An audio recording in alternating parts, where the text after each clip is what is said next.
Hello guys, this is your friend Naruto Audio Fanfics and we are back with a new fanfic.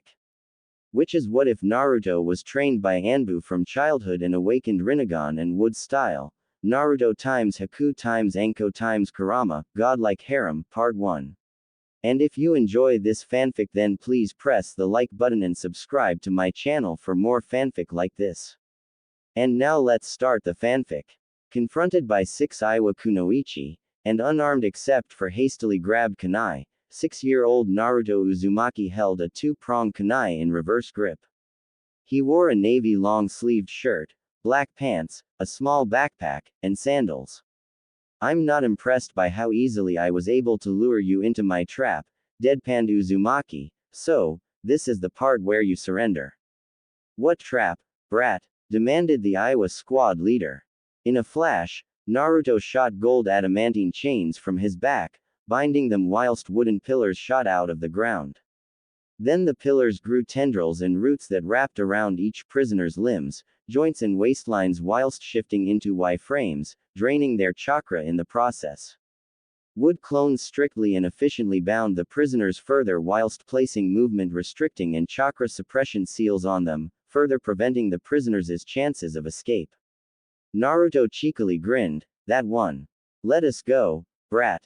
Growled one of the prisoners. Why would I let spies go free? Scoffed Naruto. As pretty as you ladies are, letting you go right after capturing you would be counterproductive. Ya no. The Iowa squad leader snapped. You. Sorry, Kunoichi-san, but I don't know where you've been. Nor do I know who or what else has already been inside of you or any of your holes, replied Uzumaki, making the prisoners blush bright red at the implication before he gagged them, took several photos of each prisoner, and searched them for any hidden weapons and seals.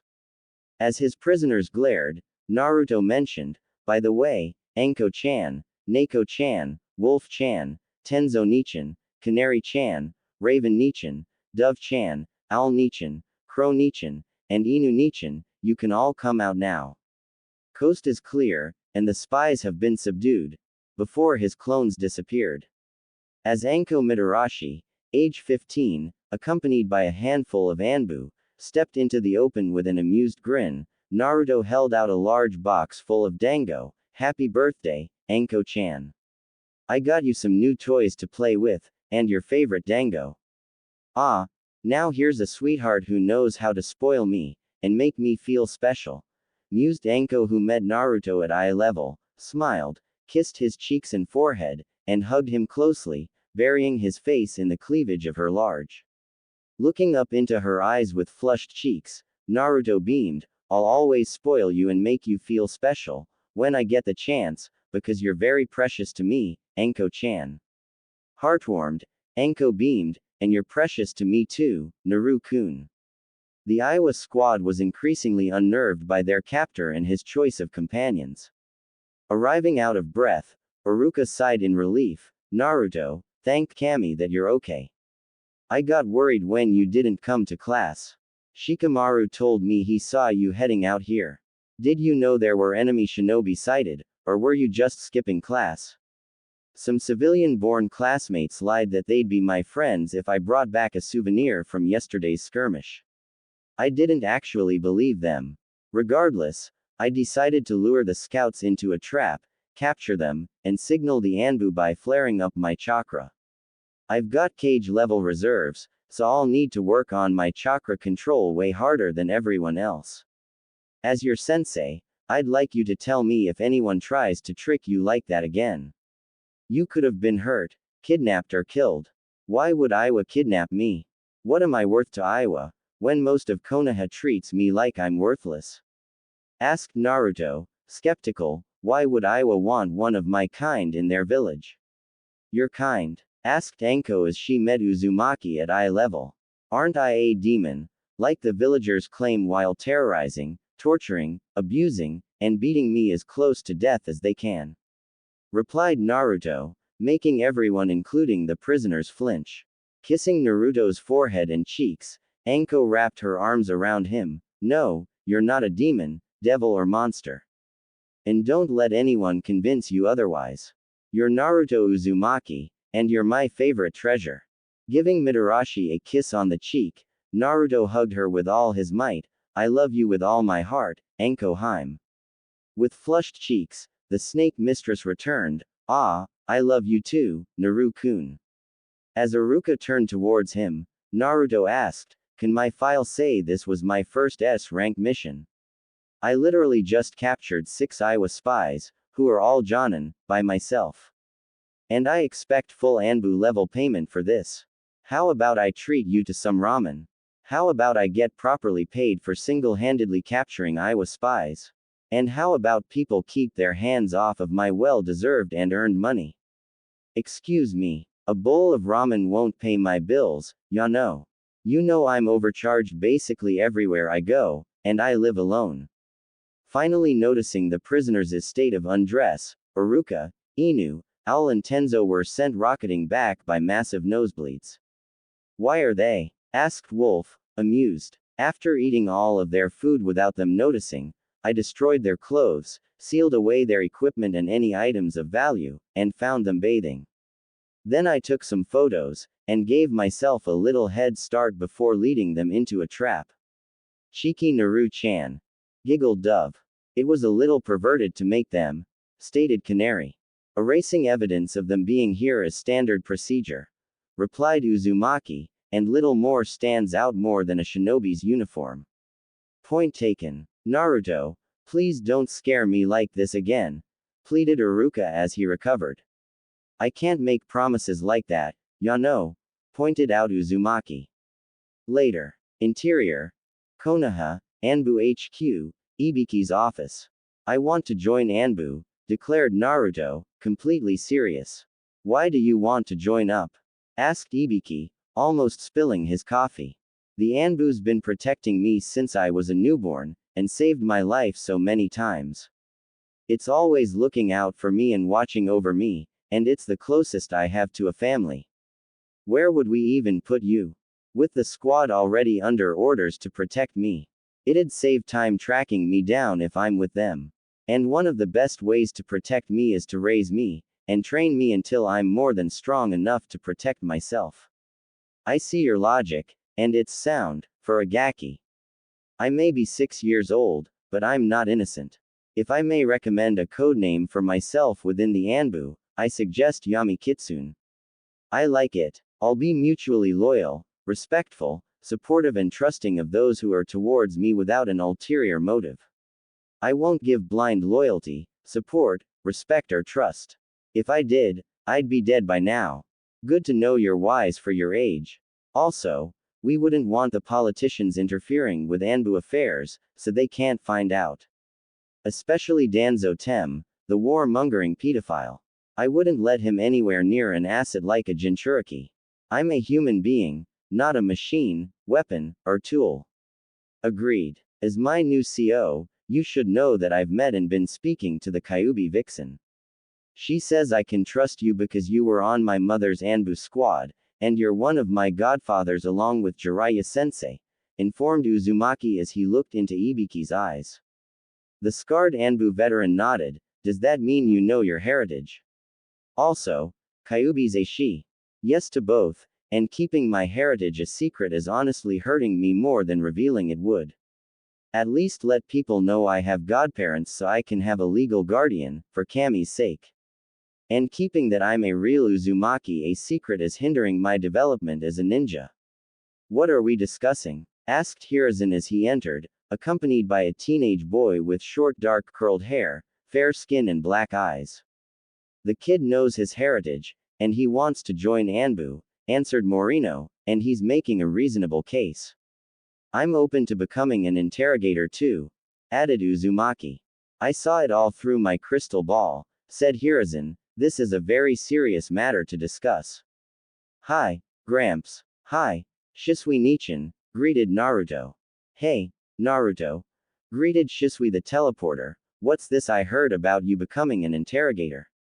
After all the things the villagers have done to me, I have plenty of ideas and inspiration for what I'd do to a prisoner under interrogation. Especially if I'll be interrogating and torturing members of the civilian council. I know people say ANBU members need darkness, and I'm pretty sure being a Jinchuriki fills that requirement. A few days later. Interior. Konoha, ANBU HQ, Team RO Barracks, morning. As he entered in an ANBU uniform, Uzumaki was greeted by warm and friendly smiles. Hello, Naruto, greeted Neko, age 14, as she knelt down and removed her mask. I'm Yugao Azuki. You already know me, I'm Shisui, added Shisui, holding a crow mask. I'm Hazashi Hyuga, said Owl as he revealed long dark hair and pale eyes without pupils. Hi, Hazashi Nisan, said Naruto. You know you love me, the Anko Mitarashi. Sweetly said Anko, and I'm all yours when you're older, Naru-kun. When I'm old enough, I want to have my first time with you, Anko Heim, blurted Naruto, earning a blush from the snake mistress. You want to lose your virginity to me. I trust you not to take advantage of me, or force me into it. Kurenai-chan's welcome to join in if she wants to. If you weren't so cute, innocent and adorable, I'd almost think you were the youngest pervert ever for suggesting a threesome between you, me and Nai-chan. My point is I trust both and either of you, and Wolf-chan as well, to take care of me. I know I'll be in good hands if my first time is with you. And people call the activity making love, but also say things like, share the love, and, the more the merrier, too. Holding her sides, Anko erupted into laughter. I call dibs on teaching you about when you're older. I'm more of a physical, hands-on, and practical learner than a theoretical one, mentioned Uzumaki, making the hysterically laughing Anko fall onto her fine, and the other kunoichi in the room blushed and laughed. Sume Inuzuka, self-introduced a young, feral-looking kunoichi, age 21, holding a wolf mask with red markings. I'm classmates with your son and daughter, said Uzumaki. I can tell from their markings and their facial features. Good eye, pup, praised Sume. I am Itachi Uchiha, said Raven, who removed his mask. Dove removed her mask, revealing fair skin, short brown hair, a purple stripe on each cheek, and hazel eyes. I'm Rin Nohara. I'm Izumi Uchiha, self-introduced Canary as she removed her mask, revealing fair skin, onyx eyes, and shoulder-length black hair. There's 3 Uchiha on the squad, thought Naruto. Interesting. Tenzo Yamato, said a young man, age 23, with shoulder-length brown hair. Kakashi Hatake, self-introduced Inu who removed his ANBU mask, and, to everyone else's shock, pulled down his face mask revealing an overkill handsome face. Your left eye's covered, Kakashi Nichan. Does it need fixing? Asked Uzumaki. I had a transplant, but it was a rushed procedure in the field so I have to be careful when I use it, explained Kakashi. The transplanted eye has a Sharingan, but I can't turn it off. I can fix that for you, insisted Naruto, if you'd like, earning speechless expressions. As the official team medic, I'll approve the attempt, mentioned Yugao, having complete faith in the kid. Naruto placed a hand, glowing with golden chakra, over Kakashi's revealed left eye before the silver-haired Jonin's stance relaxed, then he withdrew his hand. It's done, but you should take some time to get used to it. You'll still have your Sharingan, but now you can turn it off when it's not needed. Thank you, said Hatake as he looked in a hand mirror to see his facial scar was gone. You could try going without the face mask when you're not on a mission. Maybe. So, what code name have you received, Naruto? Asked Yugao. Yami Kitsune, answered Naruto who donned an expressionless black fox-like hunter nin mask with dark red eye outlines and whiskers. What do you think? You look so cute in your little uniform, but powerful and intimidating in your mask. I thought a fox mask would be a token of respect, friendship with, and acknowledgement of Kurama-chan, or Kara-chan for short. Yeah, I've already met her, and she says Mum wore a similar mask, said Naruto as he removed his mask. Kyuubi's a girl. Sweet. Mused Anko. That brings, hell hath no wrath like a woman scorned, to a whole new level. Oh, you have no idea how right you are, thought Kara. That makes her more terrifying, commented Tenzo. Naruto, You befriended the Nine Tails? Wondered Yugao, amazed and concerned. Yes, admitted Uzumaki. Kara-chan also says that Mum would be very proud of you. Rin-chan, Itachi, Sum-chan and Kakashi like a parent would be proud of their children. And that when he reaches the afterlife, she'll hit and yell at Kakashi for not letting her see that handsome face even once while she was alive. For not adopting me after she raised him as her son following Sakumo-kun's death. And for reading something called smut in public. Earning smiles and chuckles. When you're with us, you can turn off your appearance masking seal, informed Kakashi. Naruto's complexion became fairer. His hair transitioned from blonde to Uzumaki red, his whiskers became smaller, and his eyes turned purple with a ring pattern. So, how do I look? Itachi, Izumi, Hazashi and Shisui's eyes widened. Rinnegan. Yes. Confirmed Naruto, who deactivated the dojutsu, revealing blue eyes. What should we teach you to start off with? Wondered Sum. How about I show what I can already do, and we start from there? Suggested Uzumaki. Sounds good, pup. We'll make you a master of weapons, sealing, and jutsu before you know it. Added Yugao. Can we all get a group photo together, with and without our uniforms? Asked Naruto. I've never had family photos before. Of course we can, sweetie, answered Izumi. Taking a photo together whilst cuddling, Naruto blushed as Anko kissed his cheek at the last second. Later. Interior. Konoha, ANBU, men's locker room, morning. Entering, Yami Kitsune noticed everyone, not from his squad, had gone still like deer in headlights. Hey, everyone, I'm Yami Kitsune. But you can call me either part of the codename. Do we have baby ANBU now?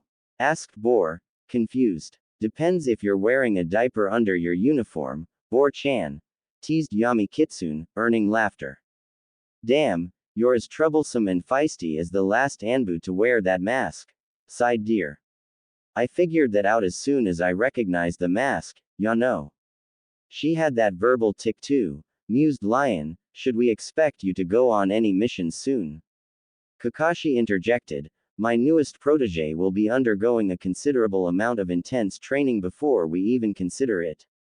A year or two at least, since we have minimum age requirements on deployable operatives. How formidable is he so far? Asked Ox. He's full of surprises. You know those Iwa Jonin that were captured the other day? That was his handiwork. He also interrogated a couple of them personally. With the rest already on his schedule. Deer turned to Yami Kitsune. Should we be worried that you're already breaking prisoners? Yami Kitsune gave the scariest yet sweetest smile with his eyes closed, only if you're on the receiving end. Ya know. How old are you anyway? 6, turning 7, and I have no obligation to justify my being here. Troublesome, but we won't judge you. Not being judged would be a first for me. Kitsune-kun, you can relax. There are no Foundation or root agents here, or civilian council pets, little brother, assured Inu Kakashi. I know, Inu Nichan. I just don't trust new people easily. Neither do I. Yami Kitsune turned to everyone. I hope we can all be brothers. Or as the Mandalorians say, Voden. Dolphin would like you, said Deer. I agree. Aruka likes the more interesting people in the village. Any bloodlines and chakra natures we should know about, so we can take them into account when working with you. Asked Dragon. Yami Kitsune's Rinnegan met Dragon's gaze. Ibiki has a briefing to answer that. Good. Exterior. Konoha, ANBU HQ, training ground, morning. Yami Kitsune drew a kunai. I'm ready. Okay. Yami Kitsune, hit the targets, but only one throw and one kunai, instructed Anko. As he threw the kunai, Yami Kitsune quickly did a hand sign before all 1,000 targets were hit with a bullseye by the kunai and 999 kunai shadow clones, earning dropped jaws and sweat drops. What? I didn't say you could use a jutsu to help you, or to go for all of them. I was told to hit the targets with only one throw, and I did. Was it meant to ricochet off of all of the targets, or was I meant to get up close and personal? That was clever, sweetie, praised Neko. But where did you learn that jutsu? I found it inside a scroll mounted like a trophy on a wall in the Hokage's mansion. I figured it was where he kept his deluxe edition Ika Ika collection, and wanted to hold it for ransom. Of course, I opened the scroll to check before doing anything else.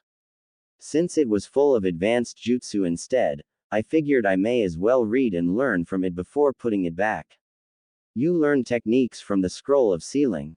Asked Inu, impressed and surprised. Well, the ANBU squad hiding in the room didn't try to stop me, shrugged Yami Kitsune. It turned out the Hokage saw everything through his crystal ball. You knew the guards were there? Asked Tenzo. Yeah, they need to sharpen their stealth skills. They were so lazy they could have made the Nara clan look as hyperactive as Maida Guy, answered Yami Kitsune, earning laughter. And why did you want to ransom the Hokage's Ika Ika collection? Have you seen the apartment I was given after the orphanage threw me out? Fair enough, and maybe we can do some wood-style renovations and improvements. And you can live in the barracks in the meantime. Yami Kitsune turned to Sum Wolf. Sum-chan, have you signed a summoning contract? I have. You've done what? As he stood back from his teachers, and removed his mask, Naruto called, summoning jutsu.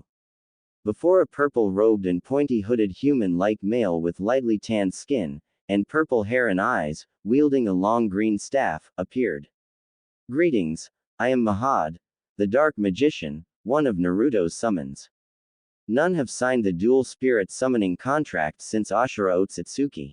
As Mahad returned to his realm, Neko asked, since we're training Naruto, what should we do about his schooling? He can't just drop out of the academy, and leave his friends behind. That would make people suspicious, and he needs to spend time with the other kids. I'll still go for the social experience. Maybe I'll play a prank on Iruka-sensei so he thinks Kakashi's disguised as me.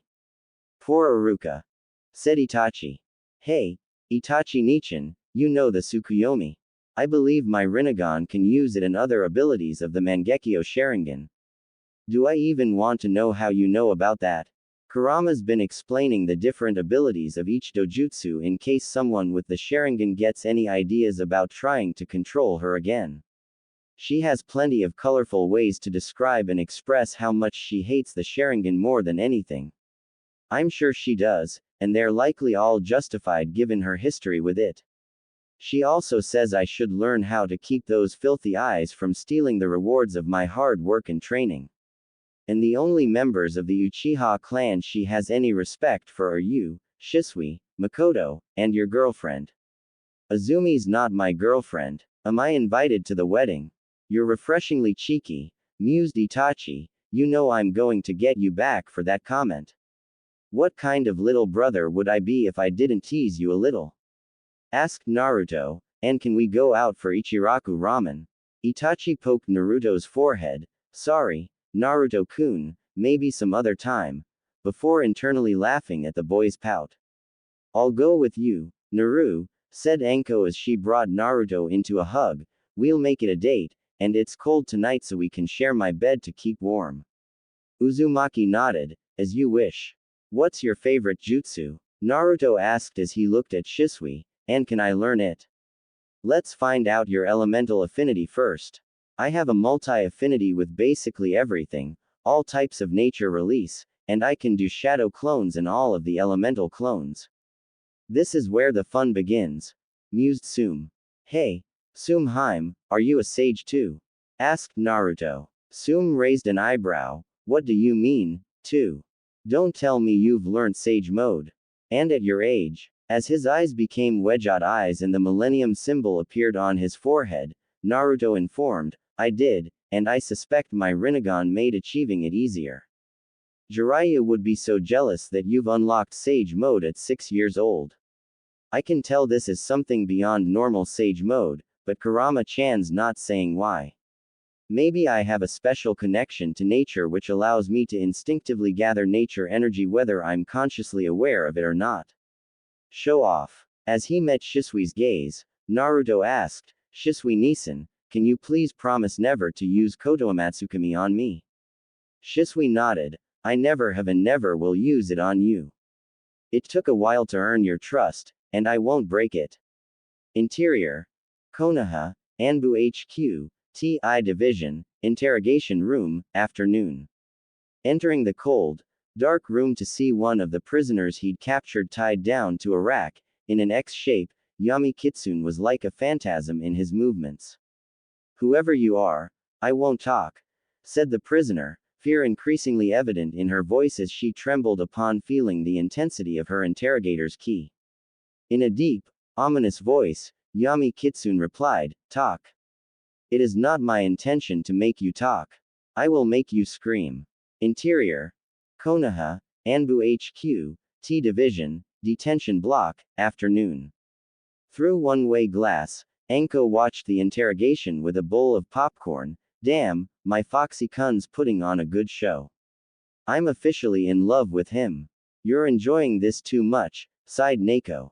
Here comes the climax. Eagerly anticipated Anko before they could swear they heard the shriek of a Nazgul. That's the scariest orgasm sound I've ever heard. You haven't heard mine, chuckled Wolf. Tenzo shifted uncomfortably. I am too young to listen to this conversation. Your minds are as dirty as Inu's book, grumbled Ibiki. He's torturing the prisoner, not her. They know, it's just Anko's sense of humor, replied Owl. Speaking of, I worry how my niece would be influenced if she was introduced to Anko too soon. Doesn't she have a crush on Naruto? Asked Dove. Hiyashi and Hera find it adorable.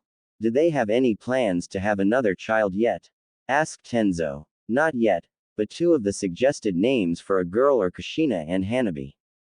Kushina? Asked Wolf, smiling at the thought. They really loved our red-hot habanero, didn't they?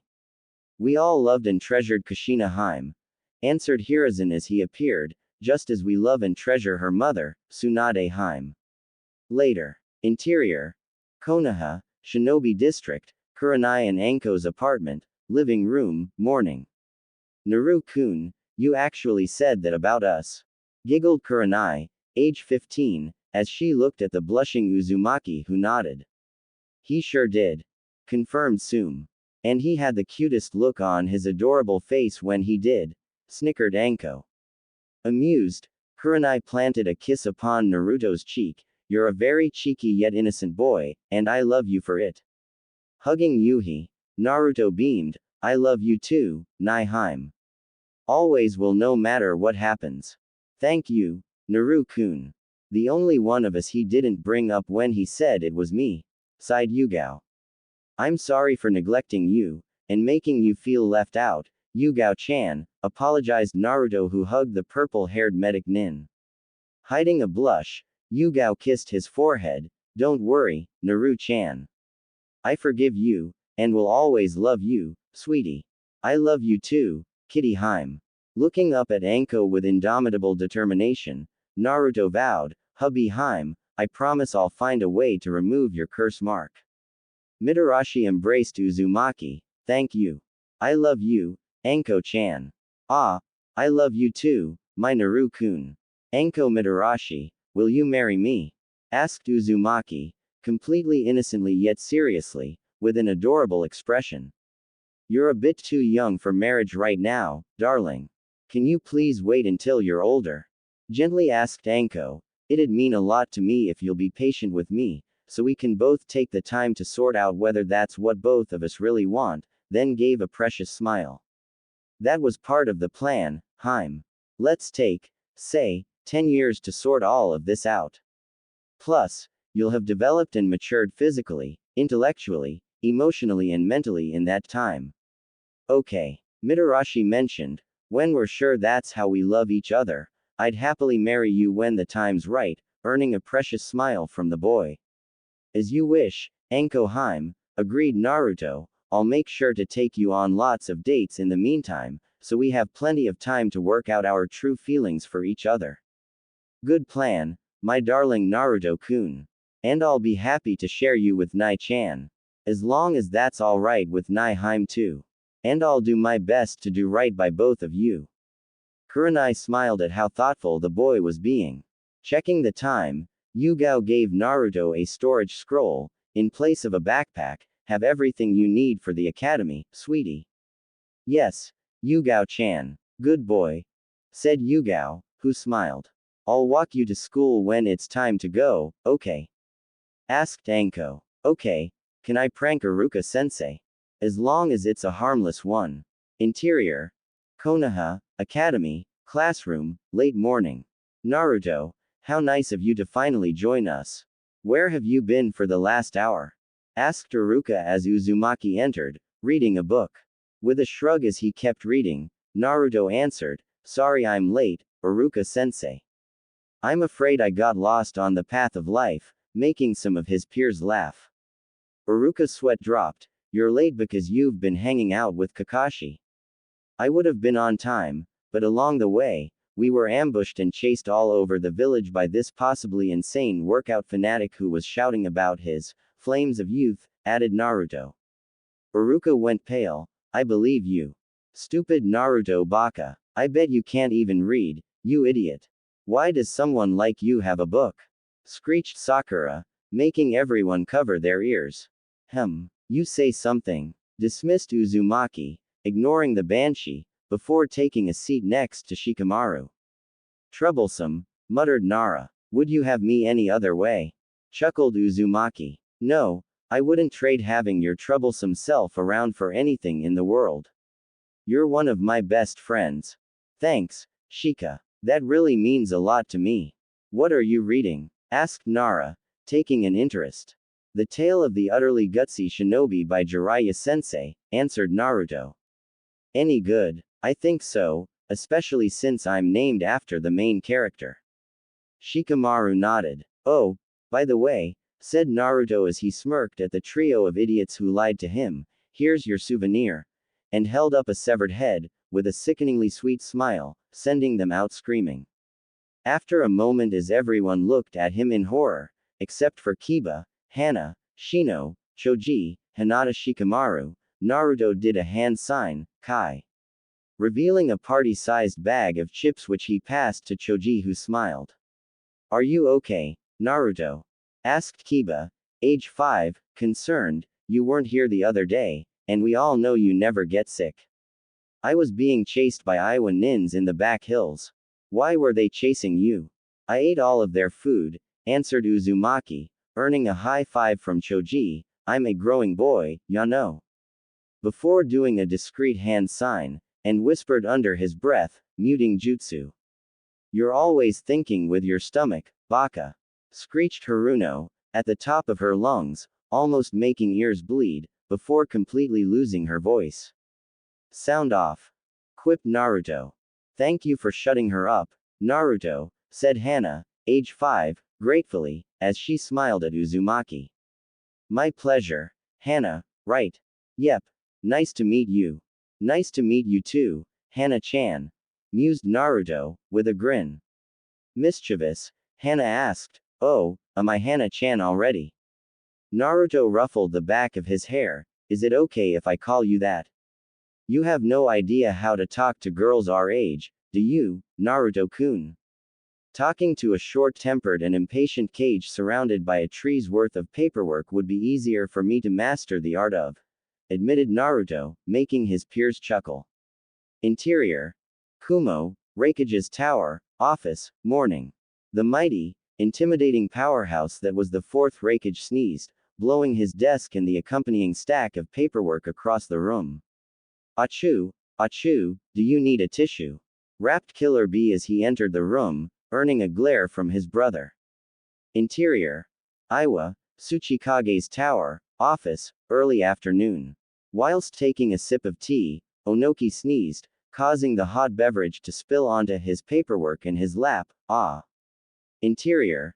Konoha, Academy, classroom, late morning. I've gotta learn the muting jutsu, sighed Iruka, and Sakura, you have detention for repeatedly screaming in my classroom, and abusing your peers. As the jutsu was released, giving her voice back, Sakura sneered, it's only Naruto baka, so it's fine. My mum says the baka deserves it because he's a freak. You've gotta stop being so mean to Naruto, interjected Ino. Sakura, consider yourself suspended for the next month. Snapped Iruka who gestured to the door. Now, Get out of my classroom. My mum will hear about this, and make both of you pay. This is the Shinobi Academy, reminded Shino, the civilian council has no authority here. As Sakura left, Iruka asked, all right, everyone, when I call your name, I want you to stand up, and tell me your goal for the future or what you want to be when you grow up. Understood. Yes, sensei. Chorused the class. Shikamaru, you're first. Troublesome. Muttered Shikamaru as he got to his feet. When I grow up, I want to be a Jonin of Konoha, and have a family. Ino, your turn. Ino stood. When I grow up, I want to master my clan techniques, and be a medical nin like Tsunade Senju. Tenten, you're next. Tenten stood. I want to be a great kunoichi and kenjutsu master like Yugao Azuki. With skills that rival the 7 shinobi swordsmen of Kiri. That's a nice one. Yukumo stood. When I want to grow up, I want to be a master of genjutsu like Kurenai Yuhi. Rock Lee, the bushy-browed boy stood. I want to prove I can be an excellent shinobi with only taijutsu, like Maeda Gai and Maeda Dai. Naruto, you're up. As he stood, Naruto simply said, when I grow up, I want to be happy and loved, earning concerned looks from his peers. Fair enough, but is that really all you want? Asked Iruka, hoping for something a little more cheerful. Was I supposed to say something like, I wanna be Hokage? Datbeo? Asked Uzumaki, making people snicker, or maybe something a little more dramatic and intense like. Naruto spoke in a deep, chilling, stoic monotone, I'm going to show the world what true pain is, and stop all wars with the terror that pain will inspire. Whilst a chill ran down everyone's spines.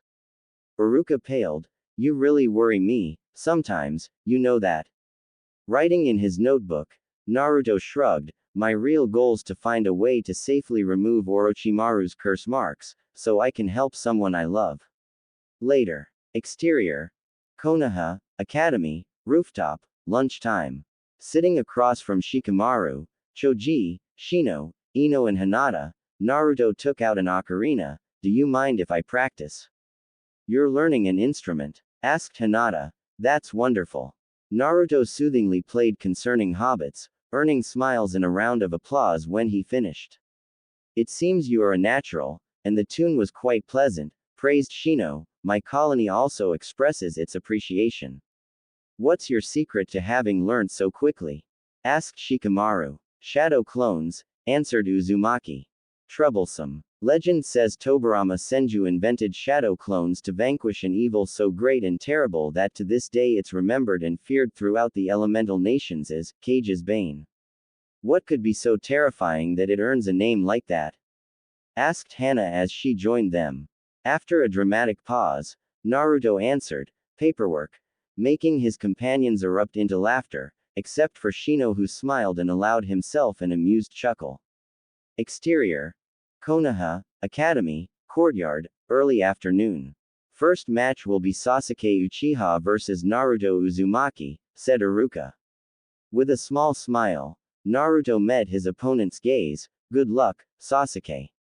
You're the one who needs luck, Naruto. You're fighting an Uchiha. I'll be fine as long as your fangirls don't interfere. I don't need them fighting my battles for me.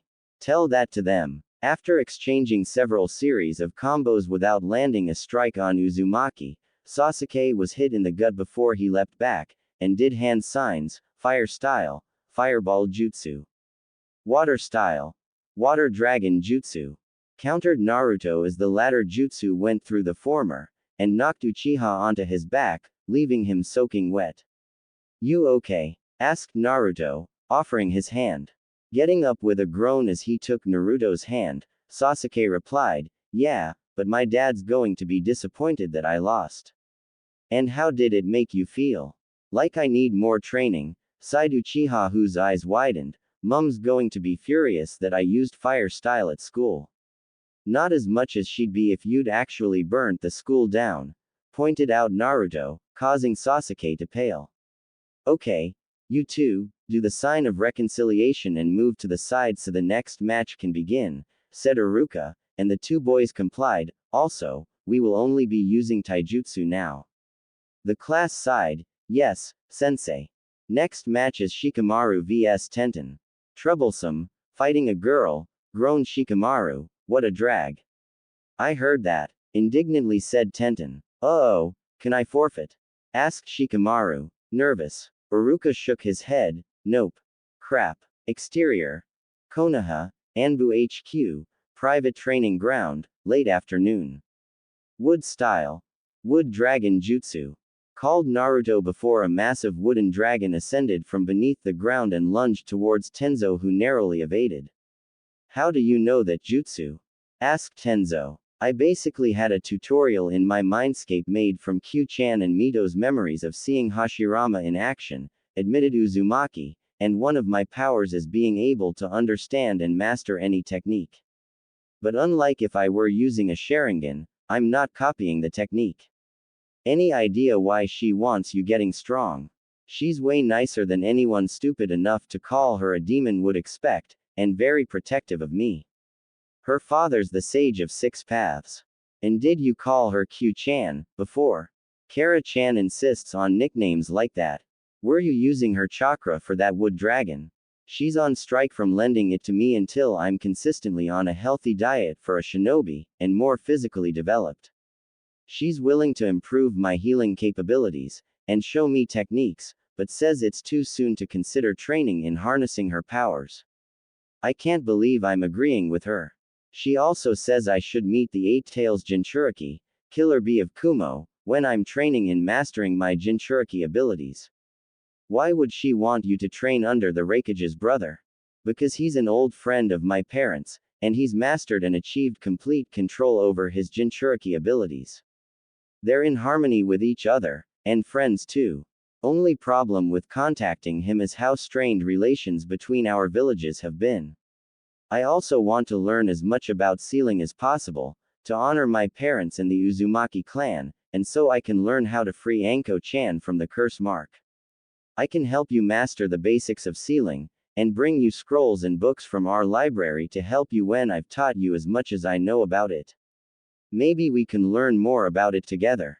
Sounds good, Tenzo Nichan. If we're lucky, we might be able to convince Jiraiya-sensei to teach you next time he's in town. Kara-chan says that finding out I'm alive will be enough to convince the pervy sage to teach me, said Naruto. Tenzo burst into laughter. Pervy sage? Kara-chan says it's what Mum used to call Jiraiya-sensei of the Sannin, who's also one of my godfathers. Promise me you'll continue that trend. Wanna see another jutsu I learned in my subconscious's training ground, for lack of a better term? Sure. With a cheeky grin, Naruto said, don't blink, before throwing a kunai which multiplied by 500, then there was a yellow flash as he disappeared, and reappeared holding the original kunai in a reverse grip. Naruto threw several more of the kunai into various targets in a round perimeter, said, Rasen Flash Super Circle Dance Howl Stage 3, and once more became a yellow flash that raced around the training ground. Returning to Tenzo's side in a flash, Naruto asked, what do you think? I think the name needs shortening, and that you're going to give someone a heart attack. Interior. Iwa, Tsuchikage's office. A short, balding, big-nosed, fossil of a man sneezed, causing his mountain of paperwork to fall on top of him, knocking him off his chair, onto his aching back, and burying him in the accursed forms. Ah, my back, groaned Onoki. Interior. Konoha, ANBU HQ, private training ground, late afternoon. I think I'll shorten the name to Raijin Flash, said Naruto. If you keep doing it in the circle, you could call it Raijin Vortex too. That's actually pretty good too. Tobarama-kun invented the original technique, you're probably just rediscovering undocumented moves he created, said Kara, through her link to Naruto. I'll give you credit for the effort in renaming long-lost moves, though. At least if he hears them, he won't think you're being a comedian. Thank you for the compliment, my lovely Vixen-chan, thought Uzumaki. I love you too, my dear Naru-kun. Later. Exterior. Konoha, training ground, late morning. Practicing his ocarina after finishing training with 3,000 shadow and wood clones, Under Izumi and Itachi's supervision, Naruto, in his redhead form, paused. Can you please come out now, Panda-chan? An adorable little girl, with chocolate eyes and brown hair in twin buns, approached Uzumaki. Hi, I'm Tenten. We're in the same class at the academy. Nice to meet you, Tenten-chan. I'm Naruto Uzumaki, replied the redhead. How long have you been watching? Long enough to see you go from blonde to redhead. And your whiskers are cute. Would you like to be my friend? As long as you be my friend too. Deal, agreed Naruto, who mentioned, Hinata-chan, I know you're there too, before the Hyuga heiress approached. A few weeks later. Exterior. Konoha, Hot Springs, Path, midday. Hey, pervert, shouted Naruto, as a redhead, as he crept up behind a man, with very long spiky white hair, who was peeking through a hole in the wall to the women's bathing area. Turning towards the boy who discreetly activated a voice projecting and echoing jutsu, the pervert self-introduced, I am not just any pervert, you naive boy. I am the Toad Sage of Mount Myoboku. One of the legendary Sannin. Author of the famous Ika Ika series. The great master Jiraiya the Gallant. And I am a super pervert. With a dramatic gasp, Naruto exclaimed, You're the pervy sage. Before canceling the jutsu, making Jiraiya facefo. As he felt intense concentrations of ki, Jiraiya froze in dread before a dozen pissed-off towel, underwear and bathers clad kunoichi beat the crap out of him. Why did you have to do that to me, kid? Instead of peeping in every hot spring and bathhouse across the nations, you should be looking after Naruto, ya know. Jiraiya stiffened. How do you know about my dead godson? I'm not dead, I'm standing right in front of you, ya know. Shaken, Jiraiya fell to his knees as tears ran down his cheek. Oh, Kami, you're alive. I'm so sorry I haven't been here. If I'd known you were alive, I'd have been here taking care of you instead of abroad managing Konoha's spy network. I'll forgive you if you train me, make up for lost time, and teach me Fuinjutsu. After all, you're currently the only fully trained seal master in the village. Deal, and I don't suppose you know any gorgeous women. I know several, and I sensed a few of them on the side of the wall you were peeping on. This isn't how I wanted to meet you. Who told you I was dead in the first place, and why did you believe them? If it was true, Hiruzen would have told you in person, and had you returned to verify the body and attend the funeral. The council told me. You mean Danzo Tem lied, like the politician and manipulative piece of trash he is. The civilian council shouldn't have known about you being my godfather. And the clan heads wouldn't dare lie about something like this if they knew, especially not the Inuzuka clan. Got that right, cutie. Agreed Sume as she appeared, in two towels, one wrapped around her waist and the other around her chest as a makeshift top.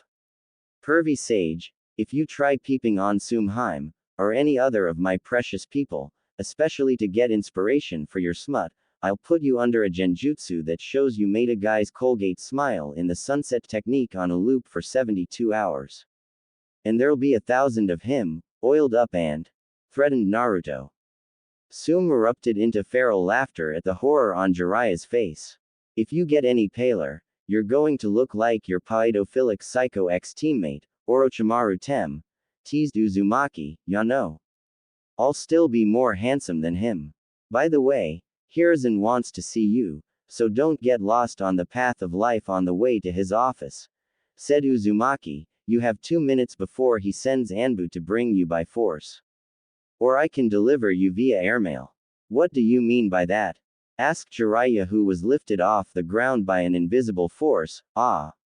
Lining up Jiraiya's trajectory with the Hokage's tower and office, with him facing towards said office, Naruto grinned, almighty push, before the lecherous sage blasted off like Team Rocket. That was hilarious, Naru-kun, mused Sume, who was laughing so hard, whilst her impressive, perky, round DD cup jiggled, that her towels came undone, giving him a perfect view of her body which thankfully nobody else was around to see. As time around him seemingly froze, he re-wrapped her towels around her whilst admiring her figure, and used a couple of safety pins to keep the towels from coming undone again. As time resumed, Soom raised an eyebrow. I could swear my towels just fell off.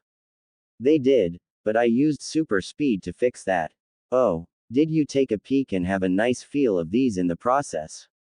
She asked, gesturing to her tits. Briefly, while wrapping the top towel around you to cover them back up. If you don't mind me saying, they're very well developed, nice and firm with soft skin. I found seeing them pleasant, especially up close. Uzumaki gave the cutest smile, and you're one hell of a damn bitch with mesmerizing eyes, curves in all the right places, a fine and beautiful, my dear Soom-chan. Grinning with flushed cheeks, the feral woman laughed. Only you could say something like that to my face, at almost 7 years old, look like an innocent little angel in the process, and live to tell the tale. His cheeks flushed. Thanks, Soom-chan. You're welcome, Naru-kun, snickered Soom, and it's a bit too soon to be thinking about women's bodies, isn't it? It's a little late to ask that. True, and Kushina had no verbal filter when it came to compliments that others might think were a bit much. I have an idea for an anti-pervert jutsu that's also an upgraded version of the henge. But I'd probably be mistaken for a pervert while developing or using it. Oh, what's it gonna do? Turn you into a woman? Naruto shrugged. Well, if it works. The next day. Interior. Konoha, Ninja Academy, late morning. Taking the roll, Iruka called, Naruto Uzumaki. Before falling backwards off of his chair in alarm as a kunai with a tag attached flew into the back of his clipboard, making most of the class laugh. Reading the tag as he got to his feet, Iruka saw Naruto in the back row, with a camera. Good morning to you too. What do you mean? Do you mean to wish me a good morning? Or that it is a good morning whether I want it or not? Asked Naruto, earning raised eyebrows. Or perhaps you mean to say you feel good on this particular morning? Or are you stating this as a morning to be good on? All of them at once. Replied Iruka as he scratched the back of his head, and please don't throw kunai at me in answer to your name being called, before an origami bird landed on his desk. I was using nonverbal means of communication. Right. As Iruka lectured the class on the Kyuubi attack, Naruto, with Kurama watching from his mindscape with popcorn, raised his hand. Iruka-sensei, was the Yondaime Hokage intentionally being monumentally stupid? Earning stunned expressions whilst Kara erupted into laughter. Excuse me? Asked Iruka, aghast. There's a universal balance of power between both the Biju and between the shinobi villages. One can't truly kill a Biju. They're literally sentient masses of pure chakra with physical form. The most you can do is make them go through a regeneration cycle, since they're immortal. Where are you going with this? Every other village to encounter them seals Biju away, often inside people. If Yondaime-sama was reckless enough to do the former with the strongest of the 9, he left Konoha significantly vulnerable to invasion from other villages, like Iwa, and their Biju in the wake of us losing him, a large number of shinobi, and the fox is our way of telling them to back off. What do you mean they seal Biju inside people? Asked Shoji, curious. Some of the most complex and advanced seals can seal a Biju inside a person. And even allow that person to eventually harness the Biju's chakra. Such people are often called Jinchuriki, the power of human sacrifice, elaborated Naruto. Biju are typically sealed inside babies, ideally newborns, since their chakra network and coils haven't developed yet. That way, they'll have time for their chakra coils to adapt during development so they can handle Biju chakra as well as their own. We don't even teach sealing at the academy. How do you know about something like that? Asked Iruka, jaw dropped. Better question. Why in the name of the Sage of Six Paths isn't Fuinjutsu taught at the Ninja Academy? It's one of the most useful, powerful and invaluable skills ever. And there are so many types of seals for different uses. Security, protection, surveillance, demolition, traps, transportation, storage, training, healing, incapacitating enemies, weapons, chakra control and suppression, resistance, endurance, maintenance, etc. Why wouldn't we be taught something so important? Interior. Konoha, Hokage Tower, Office, late morning. Hiruzen, Jiraiya, Kakashi and a handful of ANBU were watching Uzumaki through the crystal ball. He just roasted his own father and our academy's curriculum, thought Hiruzen, Jiraiya and Kakashi. Later. Interior. Konoha, Private Council Building, Meeting Room, early evening. The civilian council conspired, blissfully unaware of the fact everything they said and did was overheard, scribed and recorded by undetectable observers. As he shunshined onto Hiruzen's desk, facing towards a huge, muscular, heavyweight champion of a man in an open white haori, Naruto scowled, "Watch that temper when addressing Hokage Gigi, or I'll punch you in the face." Lord I. The fourth Raikage laughed heartily until he realized Uzumaki wasn't joking. Nonchalantly, Naruto gave I an uppercut to the jaw with a chakra-enhanced fist, Shoryuken, sending him into the air before landing on his back. Rubbing his jaw as he got up, I asked, "Boy, can't you tell I'm the Raikage?" "That's why I pulled my punch, Lord WrestleMania," answered Naruto, earning stifled laughter from a little girl, Naruto's age, with blonde hair and blue eyes, accompanied by Karabi aka Killer B. "And you wanted to punch me because one of your shinobi, or at least someone in Kumo shinobi gear, tried to kidnap a friend of mine," answered Naruto, whose hair defied gravity and spiked up. It was always going to end badly. Then he gave a sweet smile with his eyes closed. "Yano." "Hiruzen, is this Kushina's boy?" questioned I, having flashbacks about the redheaded woman. "Yo, bro, it's an unspoken thing to know. He may not know who's friend or foe," chimed in B. "Kumo and Konoha ain't always get along though they're like brothers. I'm asking because both of us are among his godfathers, if he is Kushina's son." Stepping off the desk, Naruto approached the little girl. "Hi, I'm Naruto Uzumaki. What's your N?" Pouncing on Uzumaki like a cat, the girl pinned him beneath her on the floor, and purred, "I'm Yugito ni," before he turned the tables, pinned her down, lifted her shirt, and tickled her midriff, making her burst into giggles and smiles whilst squirming beneath him before the two kids looked each other in the eyes with kind smiles. "Cats really do have ticklish bellies," joked Naruto. "Especially me," replied Yugito, with a cute smile. Helping her to her feet, Naruto asked, "Will you be my friend, Yugito-chan?" "I'd love to if you'll be my friend too, Naru-kun."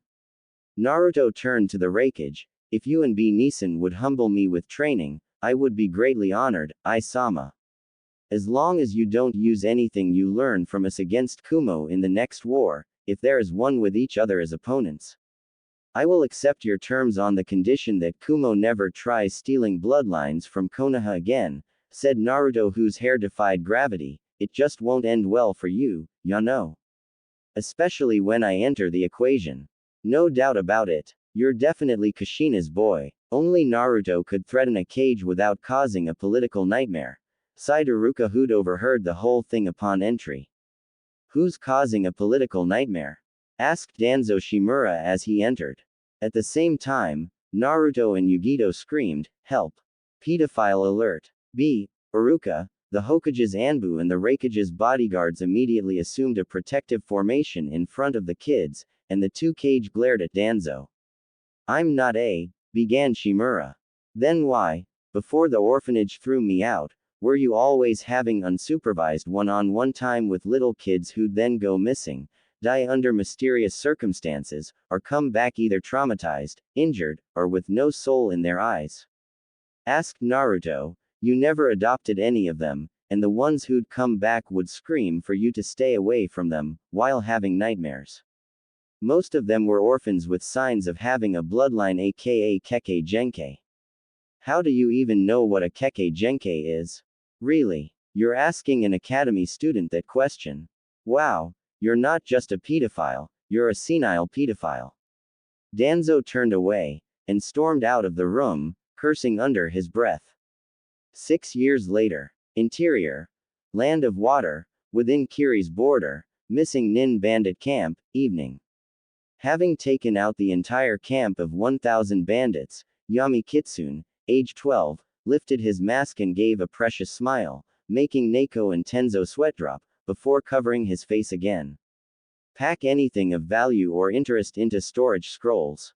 If any of the bandits have a bingo book entry, pack away their corpse for delivery to a collection office, ordered Neko before the task was completed in a flash. You're a long way from home, said a Kiri shinobi as he arrived with several of his village's special forces. Yami Kitsune studied the Kiri squad's leader, gravity-defying silver hair, one eye covered, most likely a badass, and possesses a dojutsu he wasn't born with in the covered eye. You must be the infamous Kakashi Hatake.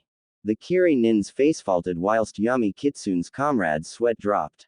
I'm Commander Ao of the Kiri ANBU, and it's actually blue hair, self-identified Ao, who are you? I am Yami Kitsune. What's your business here? I'm not at liberty to say, Commander. Now, if you'll excuse us, we'll take our leave. Just a moment, my sword, Samahata, seems to like the little fox's chakra, said a shark-like shinobi as he brandished said sword. Put it away, Kisame, ordered a Kiri nin wearing bandages as a mask, with a broadsword resembling a butcher's knife across his back, picking a fight with a kid's beneath us.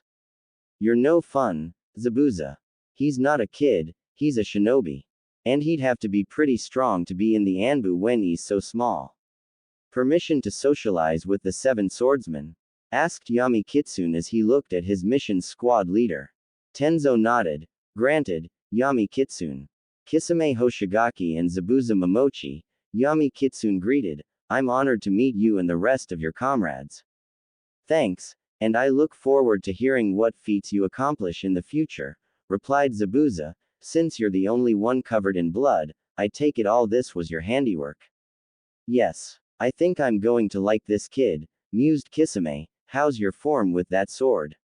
I could show you a few moves, and a spar might do you some good. I would be honored to learn from one of the 7. Zabuza chuckled. Make that 2.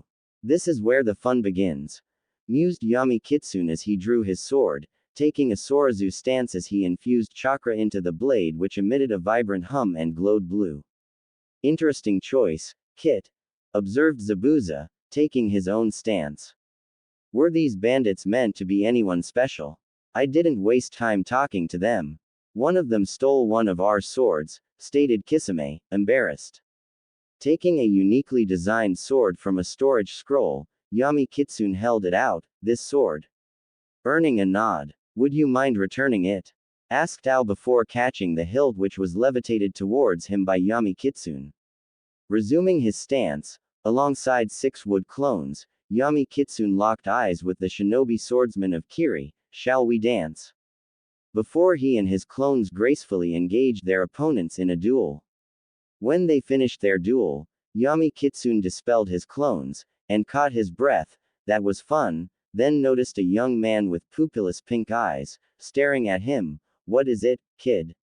Kid, I'm 24 years old.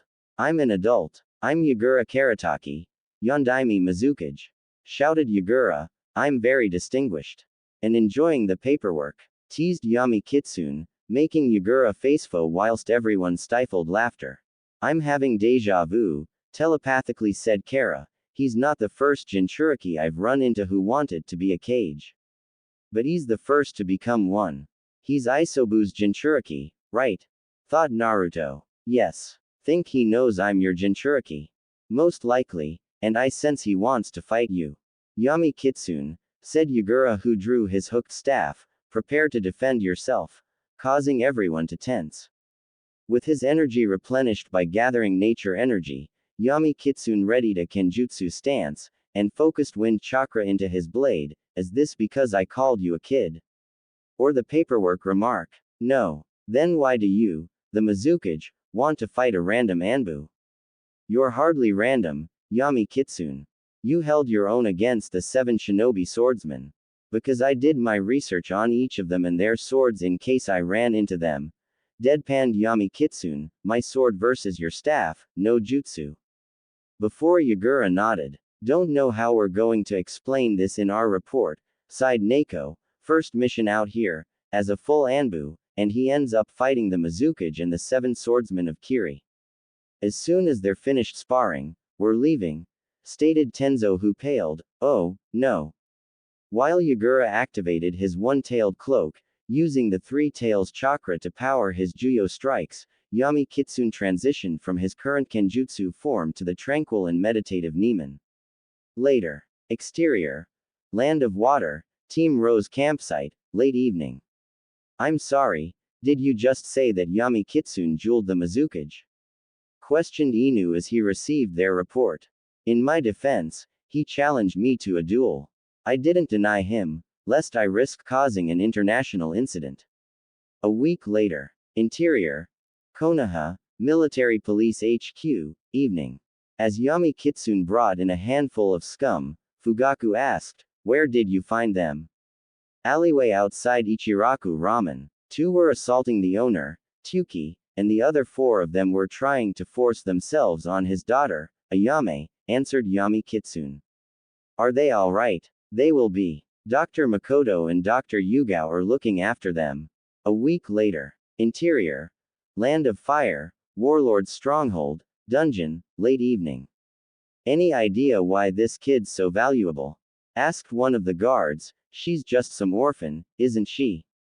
As they guarded a cell containing a small girl, age 7, with mint green hair and orange eyes, chained and suspended against a wall. Lord Orochimaru says she's the vessel for the 7 tails. Won't someone come for her? Asked one of the guards. They wouldn't know where to look, answered another guard. Even if they did, who'd come to rescue a demon's vessel? Another of her kind, the Yellow Flash, or the Raikage would. We won't live long enough for the "I told you so," if that happens. Interior. Fu's mindscape. The approaching chakra signatures I'm sensing feel so familiar. One's Kara-chan, but who's with her? Wondered Chome as she recalled. It feels like Minato-kun and Kushina Haim, but I thought they were dead. Maybe they had a child, and that's who's coming, suggested Fu. That'd explain why the chakra presence feels like both of them. But I also sense the power of the 6 paths, Indra and Ashura. Interior. Warlord's Stronghold, Dungeon, evening. Unlocking the barred cell door after taking out the guards in a yellow flash, Yami Kitsune freed Fu, and caught her in his arms as she fell from her suspension. Awakening to find herself in Naruto's arms, looking into his eyes as he'd removed his mask, she asked, "Who are you?" "A friend who's come to rescue you." "What's your name, little Haim?" She blushed at being called a princess. "I'm Fu. We'll move faster if I carry you. Is that okay, sweetie?" He asked in a gentle tone, as though he were speaking to a younger sibling or his own child. Wrapping her arms around his neck as he held her, Fu felt warm and fuzzy inside. Exterior. Land of Fire, ANBU campsite, cabin, afternoon. Appearing in a yellow flash with his new friend, in front of Kakashi, Naruto informed, "Captain, my mission is complete. Fu-chan is safe," before gently setting the girl down on her feet. "You removed your mask. You know that's against protocol, Yami Kitsune." I sensed her fear, and she wasn't conscious when I found her. She needed to see a friendly face when she woke up, instead of my scary mask. "That's reasonable. Since we're both Jinchuriki, can I know your name?" asked Fu as she looked up at the whiskered ANBU. Receiving a nod of permission, Naruto answered, "I'm Naruto." Fu beamed, tightly hugging Uzumaki. "Nice to meet you, Nichan." "Likewise, my treasured little sister," said Uzumaki as he returned the warm embrace, reassuring Fu that she was indeed safe and protected. "When we get you home, you and I are definitely keeping in touch. I know people like us aren't that popular or treated very well. It can be lonely and painful without someone to talk to. The paths we walk bearing the responsibility we've been entrusted with may tempt us towards the darkness. But I will not allow that darkness to claim or consume you. I love you too, Nichan," happily said Fu, "and I'd love to stay in touch." "So would I. Ah, they're so cute, and it's like they've known each other forever," mused Neko and Canary as they watched from nearby. Later. Exterior. Land of Fire, Taki, Waterfall, evening. Carrying the soundly sleeping Fu as she rested her head against his chest, Yami Kitsune was stopped by a handful of Jonin and Chunin. Please don't wake her. This precious little bundle of joy has been through quite the ordeal, and needs her rest as well as some time to process what happened. Some counseling might be a good idea too. Who are you? Demanded Shibuki. Fu-chan's very protective older brother, answered Yami Kitsune. I urgently need to speak with your leader. Well, here I am, and what's this about? Fu-chan's abduction wasn't at random. Her abductors were servants of Orochimaru. And they knew about Lucky 7. Several days later. Interior. Land of Fire, small town, hotel room, living room, evening. As he quietly infiltrated the room, Yami Kitsune looked at a busty blonde seemingly in her 30s, a girl in her early teens, and a pig. Hello there. Startled as she whirled around, standing protectively in front of Shizune, Tsunade demanded, Who are you? Removing his mask as he stepped into the light, Naruto answered, I'm Kushina and Minato's son. Embracing him, Tsunade wept, Naruto, how is this possible? I was told that you died with your parents. Of course those bastard elders told you that. They also kept Jiraiya away as much as they could when he found out I was alive. They kept both of you away from me because I'm the Jinchuriki of the Nine Tails. How have you been treated by the village? Asked Tsunade, concerned upon hearing the word Jinchuriki. Have you been well taken care of? I found out my heritage from Kurama-chan aka the Kyuubi, who's a girl by the way, since Hiruzen wouldn't tell me, and made it all a secret. I was kicked out of the orphanage, in the middle of winter, when I was 3.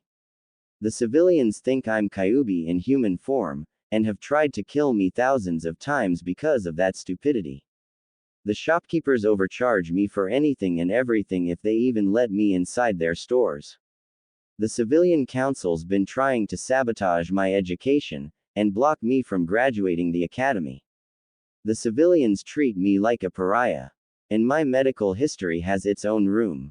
That does it. I'm returning to Konoha with you, for good. I'm sure Sandaime will be thrilled to see you. And further training in medical jutsu would be appreciated if you're willing to teach me. Of course I will, but doesn't being a Jinchuriki make it impossible for you to use healing chakra? Interestingly enough, I seem to be the exception. I suspect my sage training in bearing the Rinnegan is responsible. Tsunade froze. Did you just say Rinnegan? Before he showed her his dojutsu. By the way, you owe me 12 years worth of birthday presents, Grandma. Cheeky brat, chuckled Princess Senju as she ruffled Naruto's hair. I take after my mum. You certainly do. By the way, I forgive you for your absence. And I love you, Grandma. I love you too, sweetie, mused Tsunade, who kissed his forehead, then placed a necklace around his neck. This was going to be given to you on the day you were born. Later. Interior. Konoha, Hokage's tower, office, conference room, morning. Entering with Hiruzen, Tsunade and Jiraiya stood before the council with a furious scowl. Raven, Crow, Inu, Canary and Yami Kitsune watched from the shadows. Tsunade, Jiraiya, welcome began Danzo, who received a punch to the face, sending him flying across the room. How dare you? Growled Tsunade. How dare you bastards lie to us about my grandson? About Jiraiya's godson? How dare you lie to us, and tell us he was dead? Who is this grandson you speak of? Don't play dumb with me, you piece of shit. You know damn well I mean Naruto Uzumaki. Bellowed Tsunade, shocking the council, and I know exactly what you bastards have been putting him through. Do you have any proof of relations? Sneered a civilian council member. How do we know this isn't some trick by the demon? How do we know he hasn't corrupted you? The only corruption here is spread by the greed of the civilian council, scoffed Jiraiya. Tsunade and I are both aware of Naruto's situation, and we are furious and appalled by this village's treatment of him. Minato would be ashamed and disgusted. He wanted Naruto to be seen as a hero, and the savior of the village. Not for him to be abused, hated, ostracized, discriminated against, and made a pariah and scapegoat. Yondaime would have wanted, began a civilian. I raised and trained Minato as though he were my own son. Bellowed Jiraiya, don't you dare claim to know what Minato would want better than I do. He entrusted Naruto with a heavy burden and responsibility that none of you can begin to imagine the weight of carrying. People like you disgrace Minato's memory every time you harm, insult, abuse and mistreat Naruto. Effective immediately, Naruto's now under mine and Jiraiya's legal guardianship as were his family, asserted Tsunade, her ki flaring. About time this happened. Agreed Fugaku, many of the clans have expressed interest in adopting Naruto in your absence, though I know how inappropriate it would have been if mine did so, for reasons I need not specify. Fair enough. Of course the demon controllers would want their pet demon back. Sneered a civilian, I bet the Uchiha were behind the whole thing. Why else wouldn't they have done anything to stop the beast in its rampage? And why else would they always protect the reborn demon fox from his punishment? Before Yami Kitsune decapitated them, Hiruzen turned to the civilians, get out. Mebuki began, but, get out of my sight. Roared Hiruzen before the civilian council were forcibly removed from the building. We weren't on the front lines of the attack because we had orders to evacuate the people to the shelters, and because Danzo was already accusing us of being behind the attack. Clarified Fugaku, in fact, he was so quick to accuse us one might think he was trying to divert suspicion away from himself. That's quite the accusation, Uchiha. Where's your evidence? Asked Danzo. Where's yours for your accusation? The orchestrator had the Sharingan. So does Kakashi Hatake, yet I don't recall anyone accusing or blaming him. Members of my clan died that night as well. They were found with wounds consistent with tipless Tonto blades, and their eyes missing. You wouldn't happen to know anything about that, would you, Danzo Tem? Seeing where this was going, Hiashi stared at Danzo, activated his Byakugan, then rose to his feet. Danzo has a Sharingan eye under his bandages. In righteous fury as he approached, leaking ki, Fugaku slammed Danzo against a wall, pinned him, and reclaimed the stolen eye. How dare you steal the Sharingan? It was in the village's best interests, stated Danzo, stoic. No, Danzo Tem, it was for your own ambitions and lust for power. Accused Fugaku, all these years, you've kept requesting to induct young Uzumaki into the Foundation, your Route 2.0. And now we discover you're in possession of stolen Sharingan eyes. It's quite clear what your intentions have been for both the boy and the eyes you've stolen, from the very start.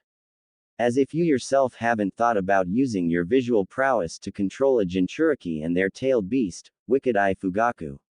I am neither you nor Madara. And I won't let you harm or use the child as your weapon. Enough, shouted Hiruzen, leaking ki, Danzo, you're to return all Sharingan eyes in your possession. Fugaku, please consider the possible long-term repercussions if you were to kill Danzo before doing so. Given the current circumstances, killing him like this would only make people think he was right. Unhappy but knowing Hiruzen was correct, Fugaku gave a final stare at Danzo before returning to his seat. I don't like this, Lord Hokage. We have dojutsu theft laws, and Danzo's broken them. As Danzo and the elders were forcefully removed from the room, Hiruzen sighed, I hope things don't get out of hand when the rest of your clan finds out. They're about to learn someone with open prejudice against them has murdered an unspecified number of their own, and stolen their Kekkei Genkai, stated Fugaku. They'll be furious and outraged. Especially the elders. They may very well see this as the village stabbing us in the back, and launching a preemptive strike against the clan. If the latter, they will undoubtedly wish to retaliate in some fashion. This is going to be so damn troublesome, groaned Shikaku. Agreed. Later. Interior. Konoha, Uchiha Compound, Meeting Hall, early evening. As Fugaku informed his clan of the thievery, he felt a chilling presence watching from the shadows. If we don't strike back against the village soon, they'll wipe us out. Shouted an elder. We could find the Jinchuriki, and use our visual prowess to control him so he fights our enemies for us, suggested another elder. A Sharingan controlling a Biju is how we all ended up in this situation in the first place. reminded Fugaku, and none of you are to lay a finger or genjutsu upon the boy. We're already suspected of being behind one Biju attack. It would only make matters worse for everyone if we actually caused one. And what would we accomplish if we went through with such a careless plan? Asked Izumi. Our own extinction. A civil war sparking a fourth great ninja war. Proving Danzo, and people like him, right? Who asked for your opinion, you half-breed trash? Sneered another clan member before a firm hand gripped their shoulder. Apologize to my daughter-in-law for your disrespect, now, commanded Fugaku. Later. Interior. Konoha, Uchiha compound, Fugaku's house, dining room, evening. How was the academy, Sasuke? Asked Makoto, whilst dishing up. It was alright, but fangirls are so annoying, especially that Haruno girl. And I don't really know what to think of Naruto.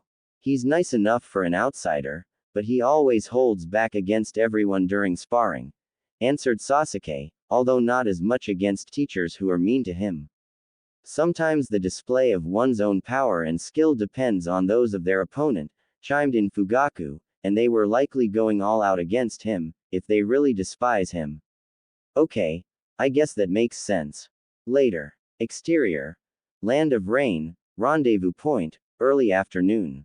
Arriving invisibly, Naruto, in his uniform, saw an army of mercenaries, shinobi en route led by Hanzo of the Salamander holding a blue-haired woman hostage. Jiraiya and two figures in black robes with red clouds stood across from them. Hanzo, you will release Konan right now, or so help me, began one of the cloaked figures. You'll what? Yahiko of the Akatsuki. Deadpanned Hanzo. Then there was a yellow flash as Konan was suddenly free, standing next to her friends, whilst Hanzo's allies dropped dead. Naruto appeared in front of Jiraiya and his companions, with his back to them. You who use the flying Raijin, step forward and identify yourself, requested Hanzo. Removing his mask, Naruto glared with his Rinnegan, I am Naruto Uzumaki Senju. I hereby christen you Raijin's wrath. I shall remember you, declared Hanzo before Naruto cut him down in a flash, severed and sealed away his head, and burnt the rest of his body whilst blowing away his poisonous gas with wind style. Naruto turned towards his grandfather, Lord Hokage and Fire Lord Zuko personally sent me to aid you. The Fire Lord and Hokage sent you. Why would they help us? Asked Konan, isn't all of this the Leaf's fault? Only Danzo Shimura is responsible. He neither acts for nor speaks for anyone in Konoha or the Land of Fire. He's a war criminal in the eyes of both. So, what are you going to do about this, Danzo? Asked Yahiko. I have a few ideas. In the meantime, I must return to Konoha. However, summons will act as our messengers to inform you and Jiraiya-sensei when Danzo's been dealt with, answered Naruto before he vanished in a flash. Exterior. Land of Fire, Konoha, ANBU outpost, evening. As 30 root agents appeared, they drew their tipless tantos, and moved to attack Yami Kitsune before being cut down in a flash, then the corpses were turned to mere grains of ash. Captain Yami Kitsune, are you out of your mind? Asked Ibiki as he arrived moments prior, you just killed ANBU personnel. Danzo's root and the Foundation have been outlawed by personal decree of Fire Lord Zuko himself, along with the other lords and daimyos. Furthermore, anyone operating under their banners or orders from Danzo Shimura are to be considered an enemy of the Land of Fire and its allies, and a traitor, replied Yami Kitsune, who handed over a document. Danzo would never let such a decree become public knowledge. I was personally summoned to retrieve the documents by the Fire Lord. Root's been trying to intercept me the entire way back. The other feudal lords already know, and I'm sure the other cage will have heard from them by now. You really are a headache. You know that, right? Asked Ibiki. I'm a post-S headache, quipped Yami Kitsune. The end result of a damn good time. Earning amused expressions from his masked comrades. Kara, through her mental link to Naruto, burst into laughter. Interior. Konoha, Danzo's office, early evening. Realizing something was blocking him from using his voice, chakra, and stolen eyes, Danzo's eyes widened in dread upon seeing Yami Kitsune and his Rinnegan. As time around him slowed, Naruto decapitated Danzo, ripped out and destroyed all of the stolen Sharingans, then sealed the corpse in a scroll, and numerous files into others. Interior. Undisclosed location, Bounty Collection Office, early evening morgue. Naruto dumped Danzo's head on a table before receiving a handsome payment for the bounty, then vanished. Exterior. Land of Fire, Forest, late evening. Yami Kitsune had tracked a handful of Jonin-level missing nins who walked in formation with their hostage, a little girl, in the middle. She was gagged, her wrists and elbows were tied behind her back. She had fair skin, pale eyes and long dark hair, and wore black pants, a tank top and sandals. It was Hanabi Hyuga. Shadow Mist Jutsu, whispered Yami Kitsune, covering the area in a thick, pitch-black mist before he substituted with Hanabi, and eliminated her captors by combining the Shunshin and Silent Killing. When the mist cleared, Yami Kitsune sheathed his sword, turned towards Hanabi, who was on her knees with fear in her eyes. He slowly approached her, knelt down, and ungagged her. Are you okay? Who are you? Yami Kitsune, ANBU Black Ops, answered Yami Kitsune as he severed her bonds, and helped her to her feet. Now, let's get going. I'll escort you home. Do you even know who I am? A snippy little firecracker, he teased. Hey, she indignantly protested before he lifted her into his arms, as if carrying a baby. What the? Put me down. I will when I get you home. He dismissed before they vanished in a flash. Interior. Konoha, Hyuga Compound, Hiyashi's house, study, late evening. Appearing out of nowhere, Yami Kitsune gently set Hanabi down on her feet before noticing Hiyashi seated at his desk. Rising to his feet as his youngest daughter hugged him, Hiyashi smiled. Thank you for saving Hanabi-chan. Happy to help, Hiyashi-san, said Yami Kitsune, who gestured to Hanabi. Take good care of the little firecracker and Hinata-chan. I shall try my best, Naruto-san. With a sigh, Naruto removed his mask, then gave a small smile as Hanabi ran into his arms. You be a good girl, and take care of yourself and your precious people, okay, little firecracker. Okay, Naruto-Nisan. Naruto planted a kiss upon her forehead. Amused, Hiyashi smiled. Hinata-chan will be pleased to know you get along with her friend. And you'll need to keep his secret, for ANBU aren't supposed to share their identities. Father, I want to be a shinobi even more now. Like Hinata-Nisan and Naruto-Nisan. What about Naruto-kun? Asked Hinata as she walked in to find her Hanabi with a masked ANBU and her father, then hugged her sister. Hanabi-chan, thank goodness, are you alright? What happened to the kidnappers? Naruto-san happened. He rescued Hanabi-chan, and safely returned her to us. Hanabi-chan seems to have taken Naruto-san as her elder brother, explained Hiyashi. He even gave her the endearing nickname of Little Firecracker. Ah, that's so cute, mused Hinata. Ni-chan, can I sleep next to you tonight? Asked Hanabi. Of course you can, Nabi-chan. Clearing his throat, Yami Kitsune met Hiyashi's gaze. If that'll be all, I'll take my leave, Hiyashi-san. Thank you, Yami Kitsune. That'll be all, Hiyashi informed the younger man. Take good care of each other, Hiyashi-san, Hinata-chan, little firecracker. Farewelled Yami Kitsune, who vanished. A few weeks later. Exterior. Konoha, Forest, Naruto's campsite, early sunset. Traveling with his longtime friend, a red-headed, bearded man approached the campsite. What are you doing out here by yourself, kiddo? His companion was a tall, imposing man, with pupilless light brown eyes and no eyebrows, in crimson-plated armor and a black, sleeveless, GI, a heat-resistant face mask that covered his neck, a conical straw hat with white cloth covering both sides of his face, blacksmith gloves, and armored boots. I'm camping, and cooking my dinner, Roshi of the Lava Release and Han of the Boil Release, stated Naruto, in casual clothes and his natural redhead form, as he checked on some salmon he'd been smoking. And who might you be? Asked Han, kind but reserved. Name's Naruto. You're an Uzumaki, aren't you? Inquired Han, studying the boy's features. Just like both of you. Answered Naruto, earning widened eyes.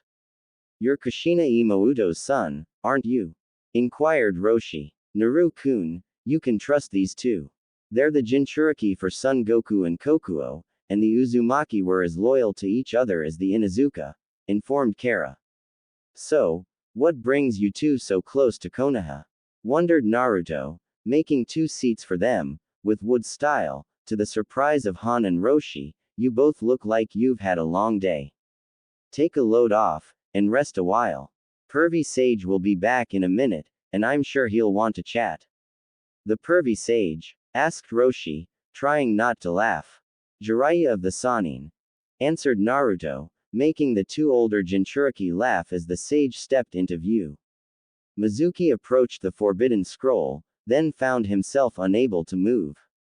Appearing, Yami Kitsune executed Mizuki using a shorter, more refined, precise, and compressed lightning blade made of black lightning. Interior. Konoha, Ichiraku Ramen, morning. As he joined blonde Naruto, Shikamaru asked, "How's being a genin on the reserves list going?" "Oh, if you only knew," Shika, thought Uzumaki, who shrugged. "I have lots of time to focus on my training, honing my skills, and my studies for when I eventually get a team." Sounds exhausting. I've become quite popular with many of the Jonins, Tokubetsu Jonins and ANBU, since they're often offering useful advice, tips and suggestions, sometimes even sparring and training with me. Sounds like things are looking up for you. And it's good to know you're doing well. Yeah, I've even been training in Senjutsu, and, began Naruto, whose eyes widened, that's how I do it. I should have realized that ages ago. Huh, realized what? Asked Shikamaru, confused. I can use Sage Chakra to destroy curse marks like the Curse Seal of Heaven. Isn't that the one Orochimaru marks people with? Yep, and I have a promise to keep. Confirmed Naruto, who paid for his meal, then vanished in a shunshin. Shikamaru smiled. I hope whatever you're about to do works, you troublesome Uzumaki. Later. Interior. Konoha, Shinobi District, apartment building owned by Naruto, Kurenai Anko's loft, bedroom, late morning. As she sat on the bed with Naruto, Anko asked, "So, how do you remove the curse mark, Naru-kun?" "Well, first I need a clear view of it," replied Uzumaki, age 13, "I'm going to use Sage Chakra to purge you of the curse seal." "Oh, I'm gonna show you more than my curse mark," she flirtatiously teased as she seductively stripped off her shirt and an alluring purple bra, then jiggled her with her hands. "Will you break Anko-chan's curse now that she's brought her titties out to play?"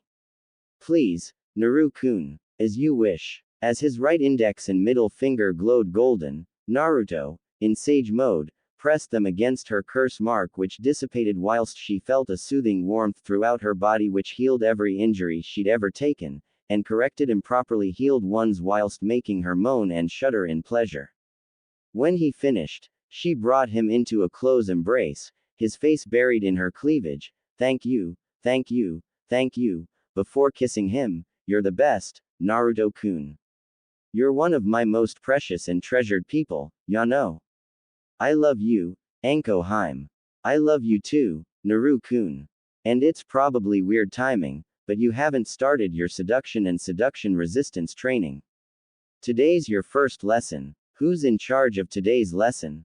asked Naruto. Kurenai entered, wearing an alluring crimson dress, emblazoned with a black thorn pattern, that clung snugly to her figure and revealed a generous view of her cleavage, and black nylon stockings, both myself and Anko-chan. "You're on your own, Naru-kun. I'm not helping you resist these vixens, but I'm going to enjoy the show," informed Kara, through her and Naruto's mental link. Uzumaki turned to Kurenai. "Something tells me this will be especially difficult since I wouldn't mind you seducing me." Kurenai giggled. "Good to know, Naruto-kun. I have a feeling this'll be a greater challenge than fighting the Yondaime Mizukage again. I'll be sure to ask about that later." The next day. Interior. Konoha, Uchiha Compound, Itachi's house, Fugaku's study, morning. Ensuring he and Itachi were in private, Fugaku instructed, "My son, you must portray yourself as becoming disillusioned with the clan to create doubt in those pro-insurrection. While I cannot bring myself to shed my family's blood, even to protect my godson, I know you will do what you must. If the clan won't call off their plans for a coup d'état, you and those you can trust to aid you must be the ones to stop those involved. I already know who I can convince to assist me, though I have encountered someone from our clan who was believed dead who I'm certain will help if asked. Who is this long-lost Uchiha you've encountered? It is not our place to tell Kakashi, but it is Obito who now calls himself Tobi. Though he claims to have encountered a masked man claiming to be Madara Uchiha." Fugaku paled. If Madara is indeed alive, he will want the entire Uchiha clan eradicated. I will face him myself should he come, and protect my clan from him or die trying. How will you stand up to his Mangekyo Sharingan? Asked Itachi. Then Fugaku's eyes changed. I see, you have it like Shisui and I, before his own Mangekyo activated. Son, don't use those eyes unless absolutely necessary. I've never needed to use mine's abilities, and I've kept it a secret, stated Fugaku as they turned off their Sharingans. I also know your comrade, Yami Kitsune, bears the Rinnegan. He should assist you in the coming battle if it cannot be prevented. He's been here the whole time, stated Itachi, surprising Fugaku. Haven't you, Naruto? Appearing out of thin air, Uzumaki deadpanned, I have a codename for a reason, ya know. It was supposed to be classified information. I already knew, given I was there when they placed your appearance-changing seals. Makes sense, exhaled Naruto, in his redhead form, but I sense intense hidden guilt from you. Something I should be aware of. Yes, a few things that will make you hate the Uchiha as much as Tobirama Senju was said to before the founding of the village. And I have some things to return to the Uzumaki and Senju. Naruto raised an eyebrow. I think we should continue this conversation somewhere far away from your clan compound, in case I react impulsively or violently. Also, my tenant's hatred for your clan due to the actions of Madara may be unintentionally sent through her chakra if what you have to tell me causes me to tap into it. Fugaku nodded in agreement. Yes, that would be for the best. Do you have anywhere we can go? Before the trio were engulfed in a black nebula. Interior. Shadow dimension. Where are we? Inquired Itachi. This is the Shadow Realm, it's a bit weird. Explained Naruto. Now, let's get down to business. When Fugaku finished confessing his and his clan's sins towards and their betrayal of the Uzumaki clan to Naruto as if he were in a confessional booth, Naruto's killing intent froze both Uchiha as he unleashed a mighty roar of righteous fury while going all the way up to the seven-tail cloak while the ground shook. As he returned to base form and dissipated his ki, having been in complete control of the Biju chakra the whole time, Naruto asked, now I've got that out of my system, shall we go back? Making the two Uchiha faceful, this place is also outside of space and time. No time will have passed when we return. Interior. Konoha, Uchiha compound, Itachi's house, Fugaku's study, late morning. As Itachi and Fugaku returned, Naruto took several storage scrolls, and vanished via Shunshin. Now that Naruto Otudo isn't here, tell me, was all of that true, or a very convincing deception to ensure he grows to hate the Uchiha, father? Did a faction of the Uchiha clan really aid in the destruction of Uzushio, and the eradication of the Uzumaki clan? Questioned Itachi, sternly, as they conversed in a genjutsu world. Yes, and I've just returned everything the clan took from the Uzumaki as the spoils of victory in the battle to Naruto. Including what route tried to take, but failed since we killed their detachment after the battle. And yes, it's true when we were kids, the elders of the clan wanted me and Kushina-chan to become romantically involved, so they could gain control of her and the fox later on. Of course she saw right through their plan almost immediately, and beat the entire truth out of me like Tsunade Hime using the 8 gates. Continued Fugaku, when I finally stood up to our clan's council, they chose to frame Kumo as an alternative method of acquiring the Biju. Minato-kun obviously stopped them, but neither of them made any indication they knew it was the Uchiha, not Kumo. Of course, such attempts were never repeated again after that. And we wonder why the village trusts this clan so little, scoffed Itachi. You told me to act as if I were growing disillusioned with this clan. After this little chat, I won't need to pretend. In truth, my own disillusionment with the ways the clan was being managed is why I accepted the role of clan head in the first place. I've done my best to change our clan for the better, but they are as stubborn as the Nara are lazy. Later. Exterior. Konoha, Uchiha Compound, Street, afternoon. Appearances and preconceptions won't tell you anything. Deadpanned Itachi as he loomed over some punks who were belittling his relationship with Izumi, while a large group had stopped to watch. For instance, you've made the mistake of assuming I'm a patient man. You have that filthy half-breed spreading her legs for you like a common tramp from the red light district. You really think that trash will ever be accepted among us? She's not even a real Uchiha, and will never be as powerful or valuable as a pure-blooded Uchiha, sneered the first punk. Half-breeds have no place in our clan. The clan, scoffed Itachi, leaking killing intent. You overestimate your abilities, with no idea of the depth of my own. And look at you now, groveling in the dirt.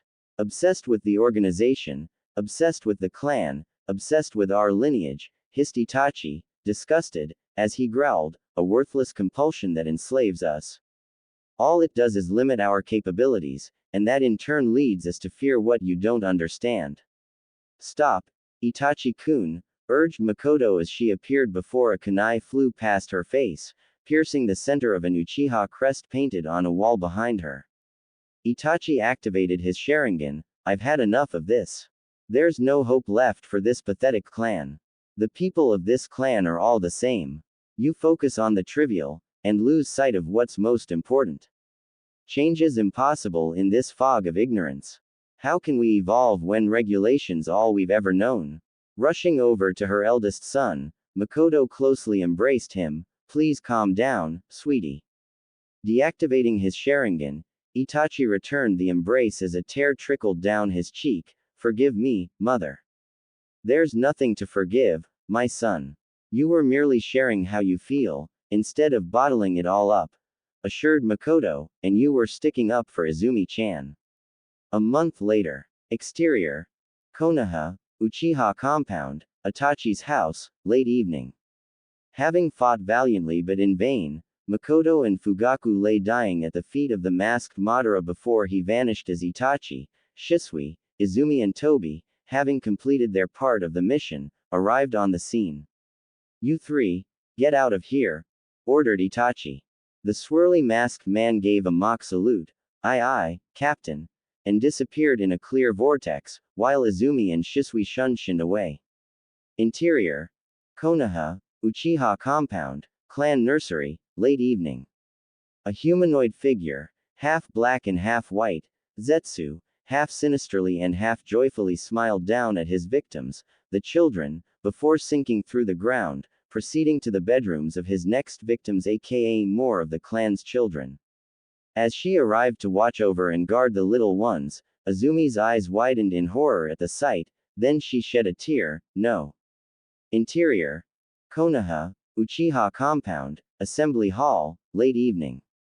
Having taken down a large number of the would-be Uchiha insurgents with the help of shadow clones, Yami Kitsune dispelled them, sensed a disturbance, and thought, something's wrong, there's more amongst the dead than there should be. Well, it wasn't our little pest control team's doing. We had specific targets. This isn't Order 66, replied Kara. Yami Kitsune vanished into thin air as though he were never there, heading for the rendezvous point where Izumi and Shisui were waiting for him. Exterior. Konoha, Uchiha Compound, Itachi's house, late evening. Itachi shed a tear as he took a moment to mourn his parents, then heard running footsteps. Sasuke. Big brother. What happened? Panicked Sasuke. Who could do this? Before noticing the blood-stained sword in Itachi's hand, why?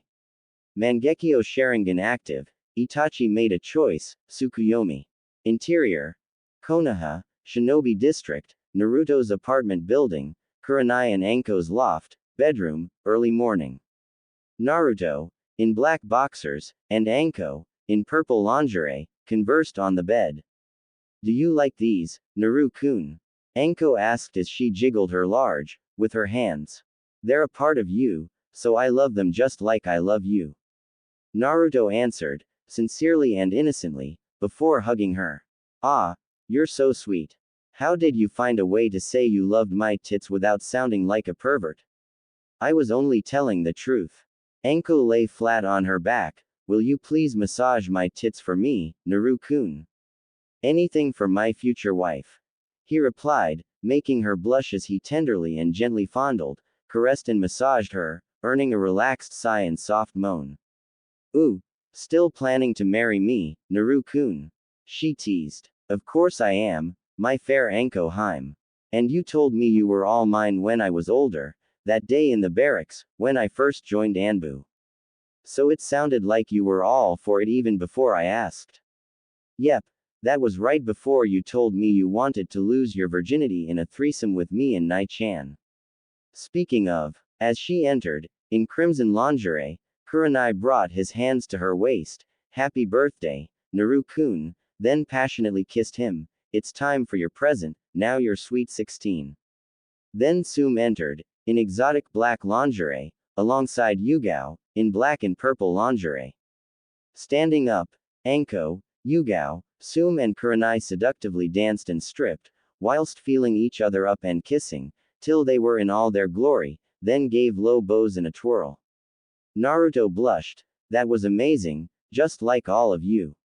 Oh, we're not finished yet, love, assured Kurenai, who sat next to Uzumaki, and tugged on his boxers. The next part of your present requires these to come off. As they removed his boxers, which they cast aside, revealing a hard, 12-inch, the four women were surprised by his size. As your gift, we're all yours for the long weekend, Naruto-sama, seductively said Kurenai, gently stroking his. We hope you'll take full advantage of our services so you can fully experience all we have to offer you. And so you can live out all of your naughty, kinky and intimate dreams and fantasies with us, Naruto-sama. And that we perform and please to your satisfaction, Naruto-sama, added Anko. Show this wild woman you're an alpha by turning me into your submissive bitch, seductively chimed in Sum. And make this kitten purr, added Yugao. You're the best birthday gift ever, mused Uzumaki before the fun began. A month later. Exterior. Konoha, streets, early evening. Cornered in a dead-end alley by a hateful mob, Naruto, in a navy V-neck shirt, black Konoha headband, black jeans, weapons pouch on his right thigh, and shinobi sandals, with his hair blonde, asked, What? You never should have lived this long, you demon, shouted a villager brandishing a knife. Firstly, I'm not a demon, I'm a shinobi of Konoha. Secondly, am I supposed to care about your opinion? Bluntly asked Naruto. The wind carries your treasonous voice too far on this quiet night. And you do understand it's against the law to attack a clan heir. Die, Kyuubi brat, shouted another villager who charged at Naruto with a kitchen knife which was deflected by a kunai. Raising his hand, Naruto acrobatically leapt behind the mob, and made a pushing gesture, air palm, sending them all crashing into the dead-end's wall. As Naruto's outfit changed to that of his ANBU uniform while his hair turned red, he trapped them in place with wood style. Naruto drew his katana, secret art, phantom mist jutsu, before he cut them down in the blink of an eye whilst veiled in shadows and fog so intense not even the Byakugan could have seen through it. As the bodies were destroyed by his ANBU squad who arrived, Naruto exhaled, I owe you a drink for cleaning up the mess. I want some dango while you're at it, replied Anko. Of course, Anko Haim, honey. I know how much you love those sweet balls. Especially when I treat you to mine, and the long, hard shaft you love sucking so much. Even though your experienced hands get all sticky in the process, teased Naruto, horrifying the present company except for Anko, Sum, Rin, Izumi and Yugao who almost pissed themselves laughing. I know a few recipes for dango, but I make candy cane style skewers to put the dessert ones on, explained Naruto, who snickered. What did you think I was talking about? That sounded all kinds of, sighed Yamato. You're a pervert, Tenzo. It takes one to know one. Lamely countered the older of the two wood style users. Tenzo just confirmed himself a pervert, teased Kakashi. This coming from the man who reads smut in public, countered Sume. You should read some of Naruto-kun's books. Kitsune's heart is much better than Jiraiya's Ika Ika series. Later. Interior. Konoha, Shinobi District, Naruto's apartment building, Naruto's loft, bedroom, morning. Happily waking up in each other's arms after a long night of passionate love-making, Naruto and Anko kissed before admiring each other's bodies. With a devious smirk as she saw he was hard, Anko stroked Naruto's member. Can your Anko-chan get shower before breakfast? As you wish, Anko Heim. A year later. Interior. Konoha. Hokage Tower, office, early evening. As Yami Kitsune, age 17, arrived, here is an informed, I'm going to need you to do an extended mission under the guise of a genin, my boy. Yami Kitsune frowned behind his mask. That's pointless, and you know it. I could just as easily do the mission under the guise of a chunin, if you're about to do what I think you are. We'll be putting you on Sasuke Uchiha and Sakura Haruno's squad. So the little pink banshee, the entitled flight risk, and Naruto Uzumaki are supposed to be on the same squad. What unfortunate soul are you torturing by making them the captain of this ticking time bomb?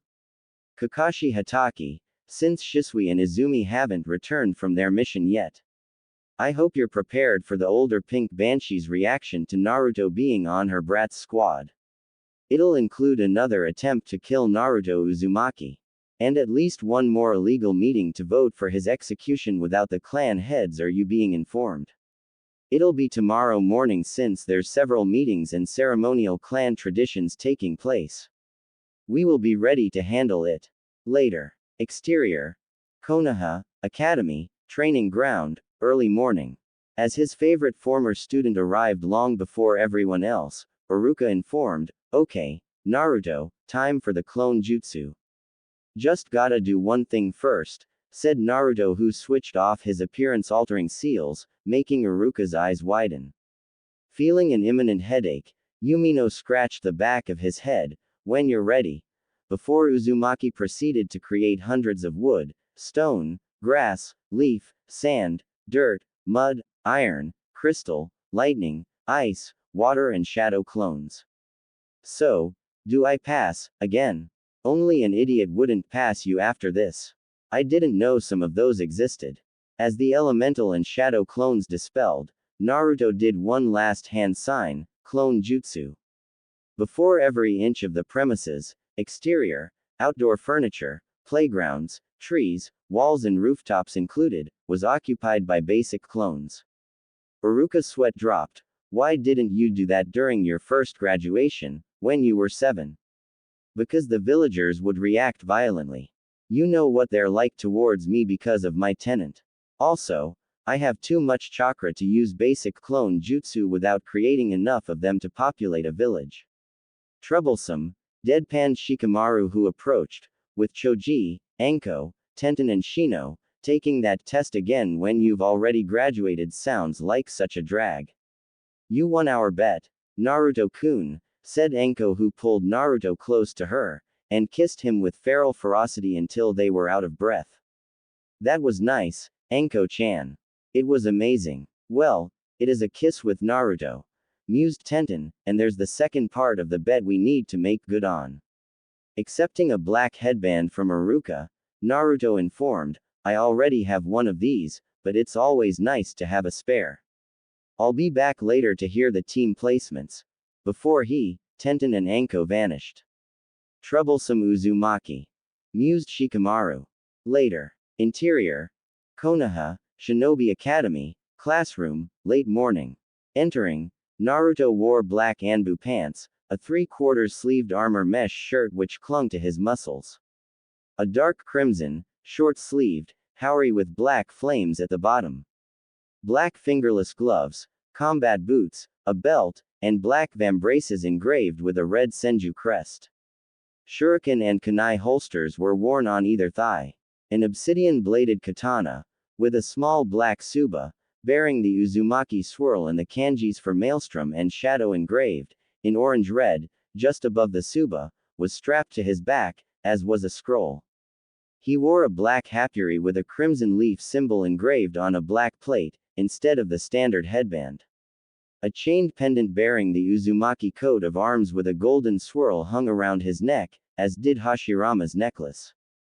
Naruto's Rinnegan was active, his complexion was fair and lordly, and his Uzumaki red hair was on full display. Who is that? Wondered some of the students. I've never seen him before. Is he a transfer from another class? Or an exchange student from another village? Maybe he's been privately trained. Suggested another student. I hear they sometimes assign privately trained ninja to spy on suspected traitors. Or maybe he's someone's apprentice. He's probably here to make sure emo boy doesn't turn traitor, quietly whispered a graduate. My folks say to never trust an Uchiha. After Madara and Itachi, it's easy to see why. Naruto-kun looks amazing, thought Hinata. Sasuke. Exhaled Naruto, in a deeper, calmer, and clearer voice, as he sat a few rows away from the emo, and opened a book on advanced seals, techniques and jutsu. Who the hell are you? Asked Uchiha, confused. Naruto Uzumaki. What the? How? Why do you look so different? I was wearing identity concealing seals instead of using a henge or genjutsu to change my look. When did you even learn sealing? I started learning as a child. Why? The Uzumaki clan invented the art of sealing. I wanted to live up to and honor their legacy. Their affinity for and mastery of it was legendary. So much so that Suna, Iwa, Kiri, Kumo, Aim, and all of their allied minor villages combined the full might of their military forces to invade our little country and wipe us out when my mother was a child. Even a rogue division of Konoha shinobi, specifically Danzo's root in the Uchiha clan, were involved. Mum only survived because she was here in Konoha at the time of the attack. So basically my clan got off easy by comparison. Yours was only a few hundred in numbers at the most, and the Uzumaki clan numbered in the tens of thousands, so yes. Also, your home is mostly undamaged, but Uzushio was left in ruins. I know because I've been to the latter. Give me that sword, I'm an Uchiha elite. If it's powerful, it should be began Sasuke, who was punched in the throat followed by the rib cage then the gut, caught by the hair, and thrown into the chalkboard at the front of the room as everyone went silent. Your kind is unworthy of even touching an Uzumaki or Senju blade in any way that isn't dying upon it, you filthy Uchiha scum. Your kind is little more than arrogant trash, thieves and traitors, growled Naruto, with venom upon saying Uchiha.